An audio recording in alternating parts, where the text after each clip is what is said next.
try to convince you to think that all the top researchers and the top epidemiologists and every top doctor treating cardiovascular disease and oncology would be thinking that they've got it wrong, right? That they've got it right.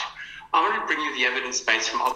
Okay, so, it's just sort of, obviously you're going to have to stop a lot here because there's just a lot of these things are just, I think that they're not really robust arguments. So again, it's just like, how dare you question all the top epidemiologists in the world? And well, first of all, epidemiological data is used to back things up. They don't have any business doing that. When you're looking at epidemiological studies, generally if it doesn't show a 200% increased correlation, you don't even look at it as significant. All these epidemiological studies are showing like an 18% increase and so forth. You have so many confounding factors that go into these sorts of things. And in fact, when they redid all these epidemiological studies, they didn't even show a correlation between eating meat and bowel cancer, eating meat and heart disease, eating meat and all these sorts of things. Okay, so and again, that's appealing to authority. Just because a teacher said so, that doesn't actually mean it's true.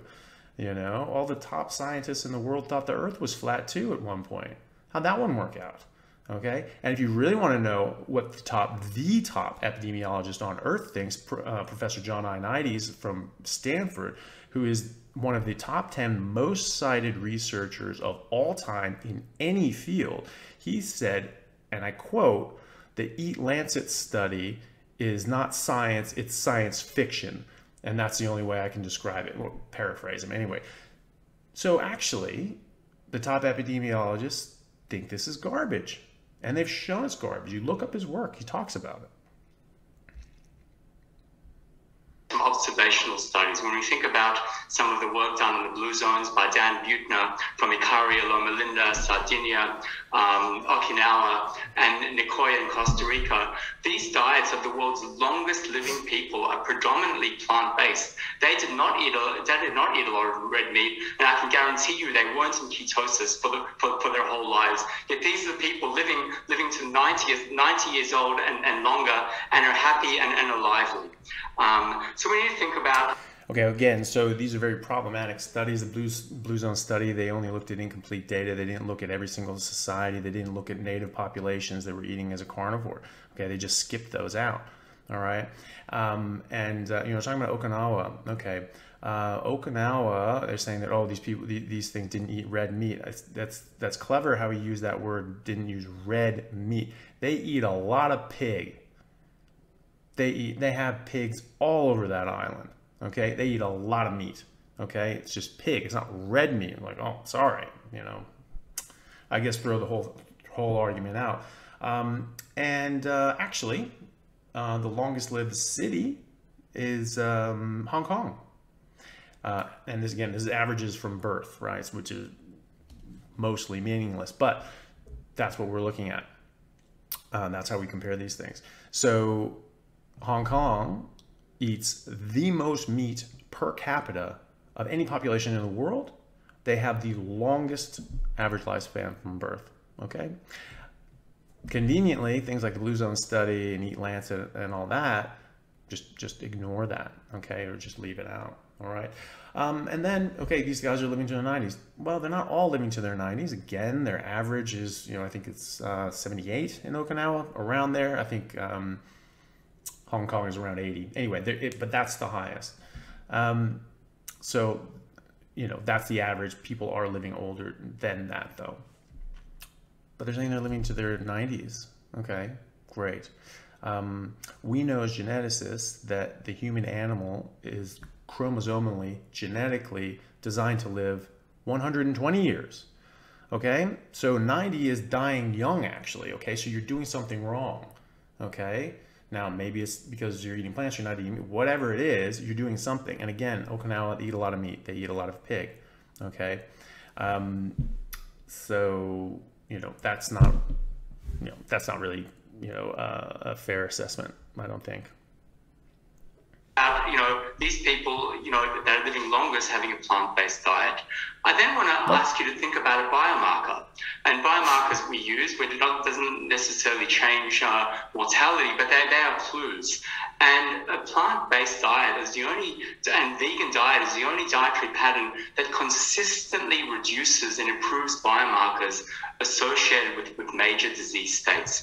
We do know that a plant-based diet reduces traditional risk factors such as high sensitivity CRP, LDL-C, and high in whole grains, nuts and seeds lead to a reduction in LDL blood pressure and also lipoprotein(a). Even with as much as 4 weeks, we can on a vegan diet we can see a reduction in CRP, Lp(a), as powerful as taking statin medications.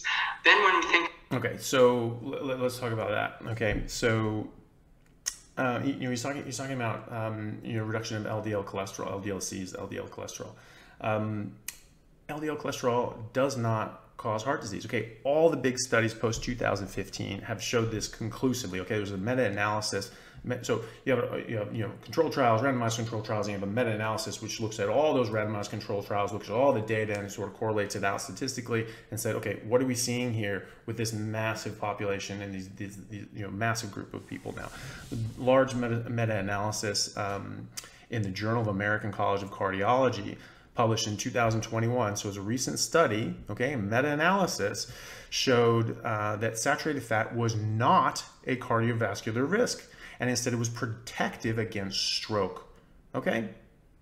So this goes against everything that we have been taught in medical school, certainly that he was taught during his residency in cardiology. So it's understandable that he's very much on the side of cholesterol is bad, because we've been railing against cholesterol for 60 years, okay? It just happens to be wrong.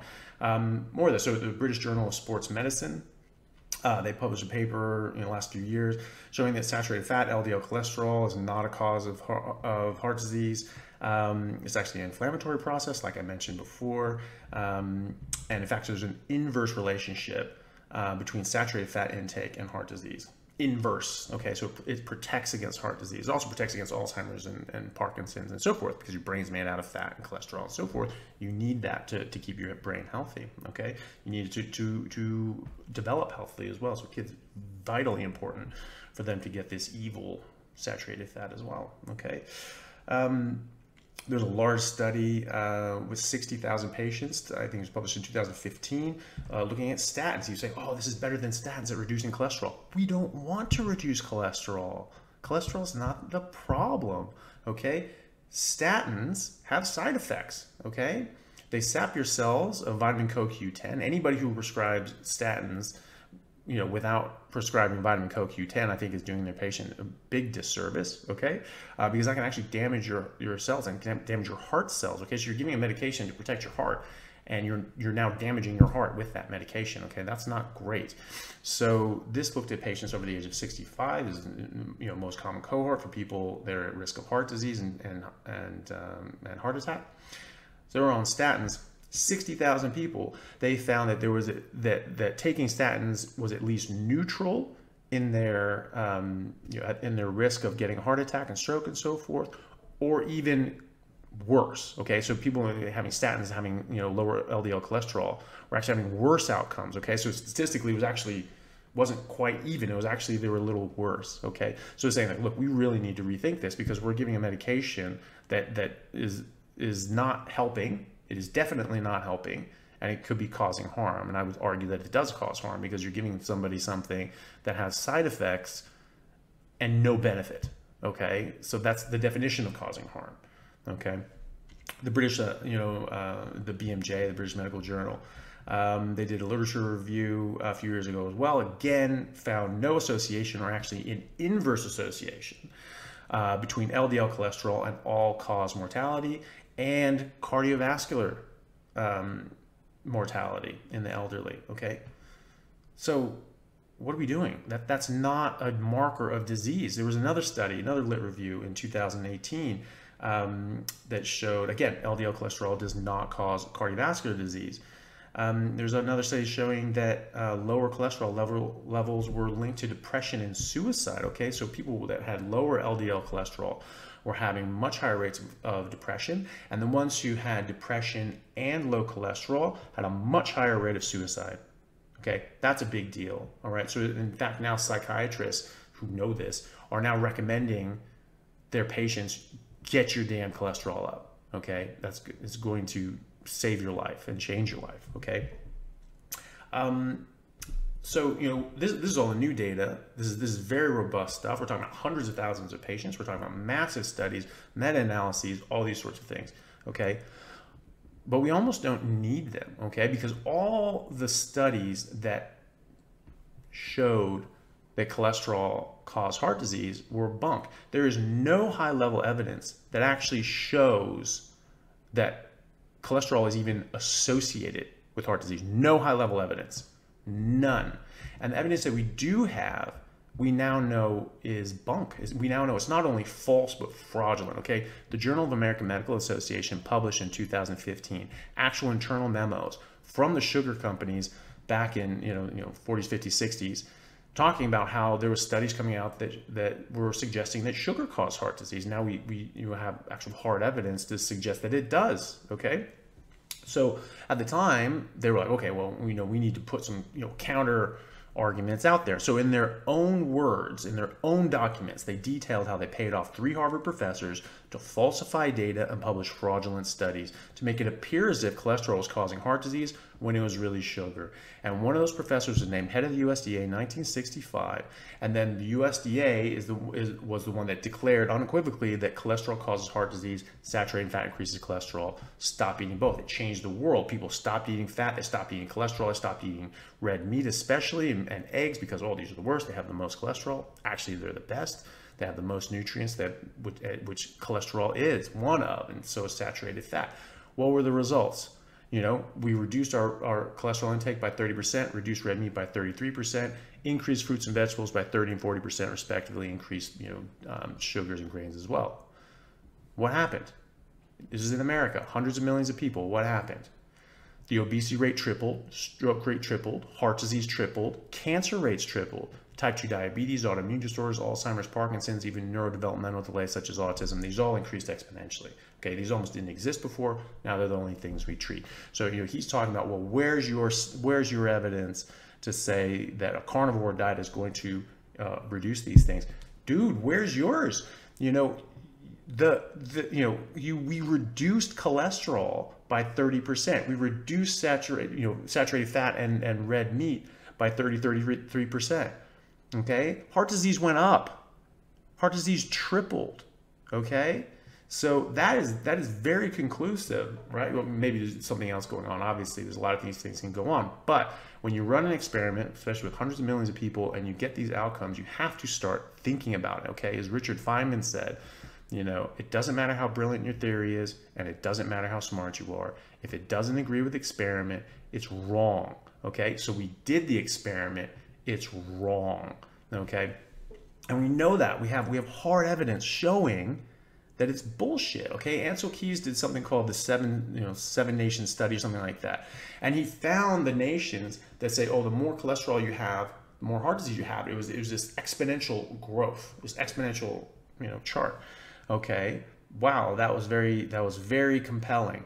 But that's a correlation. Correlation does not equal causation, okay? And he had complete data for like 23 countries. He only used the 7 that fit the graph. If you look at the rest of the countries, if you plot those on the graph, it's just scattered. So there isn't even a correlation. Okay? There isn't a correlation, let alone a causation. Okay, so there is no correlation between cholesterol and heart disease. Framingham study. Okay, there's a very famous study in cardiology. I think it was like 76,000 patients, followed them for like 20 years, and they're like, okay, what sort of markers, these biomarkers that he's talking about, which ones are significant? And they concluded that cholesterol, total cholesterol, before we distinguish them, total cholesterol being higher was an increased risk for heart disease and cardiovascular disease, okay? The only problem with that is their own results and findings showed the opposite, okay? But they, and you can find this, and they says like, well, we did find this and this, that, and the other. However, we still feel that, cholesterol is a significant risk factor, okay? That's fraud. That is, academic malpractice. Okay. But that went out, and you get these things and you repeat them so many times that people just, oh, well, that's what it is. Everyone knows it. Well, again, everyone knew that the earth was flat too. How'd that one work out, right? Oh, and the seeds too. I mean, okay, who cares if we don't care that we're reducing LDL cholesterol, but it does one thing. Let's say that you wanted it to reduce the LDL cholesterol. Okay. But you got to understand, this is a complex, organic, these are complex organic compounds you're putting in your body, and there's tens of thousands of them. What do those ones do? What do the rest of them do? Okay. Because, there's cyanide in almonds. Okay. 1 to 2 pounds of almonds in a day will kill you. Okay. Inside a peach pit, it looks like a little shriveled up almond. It's called a what is it called? Bitter almond. Okay. 1 or 2 of those will kill you with the amount of cyanide that's in there. Okay, so a seed is a plant's baby. Okay, all organisms protect their babies more than anything. A seed is a plant's baby. That's generally where you find the highest concentration of toxic elements. Okay, so you're eating a bunch of seeds to lower your cholesterol, which you don't want to do, and you're bringing in all this other crap. Again, it's cherry picking. Okay, so you're saying you have this one beneficial thing. Okay, what else is in there? What are the other 100,000 things that are in an almond? What do those ones do for you? Okay, are they all good, or at least neutral? So there's one good thing just sort of tips you over the balance. The answer to that riddle is no. Okay, so we'll go on.